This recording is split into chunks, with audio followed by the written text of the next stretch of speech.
BSKY card राज्य सरकार जो आज राज्य में लागू करिसेंती ताहार परफॉर्मेंस ताहार रिजल्ट अर्थात लोक मानू सही अनुपात रोगर चिकित्सा पाई रोगी मानू आर्थिक सहायता देवा कथा जहाँ सरकार पॉलिसी अच्छी वास्तविक से अनुसार सफलता मिल पारु नाही।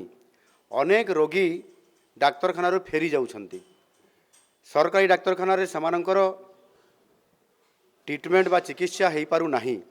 एवं जो रोगीटी सरकारी डाक्तरखाना चिकित्सा न पाई फेरी जाउची से रोगीटी पुणी प्राइवेट हॉस्पिटल चिकित्सा होगी जाउची। अर्थात कौन ना कौन जगार राज्य सरकार सरकारी डाक्तरखाना आज असफल होती जो थे कि माननीय केंद्र मंत्री भी से उल्लेख करिसेंती जे आज पीएचसी कि सीएचसी डाक्तर नहांती डिस्ट्रिक्ट हेडक्वार्टर हॉस्पिटल डाक्तर नहांती ताहले सरकारी डाक्तरखाना बीएसकेवाई कार्ड आपणकर ताकू आधार कर चिकित्सा बा सेठी रोगीटी लाभ पाइबार ये रिजल्ट आज सरकार दे पारु नाहंती। केवल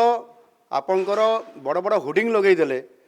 आमे 200 कोटी टंका प्रति मास खर्च करुछु बोली ये कथा कहवा केवल साध्य अच्छी आउ किछि नुह। एणु संपूर्ण भाव में माननीय केंद्र मंत्री जहाँ भी उल्लेख करते ताहा सत्य कथा भयभीत होकर ये कथा को काउंटर करने जाइकरी से गोटे भारतीय जनता पार्टी एजेंडा रे बीएसवाई कार्ड उपरे एजेंडा रखापी कहते जो थे कि या सरकार आसिले जो पदक्षेप नेबा कथा कहते ये केवल भयभीत कहते कौटी ना कौटी हतोत्साह हो जाती आउ लोके वर्तमान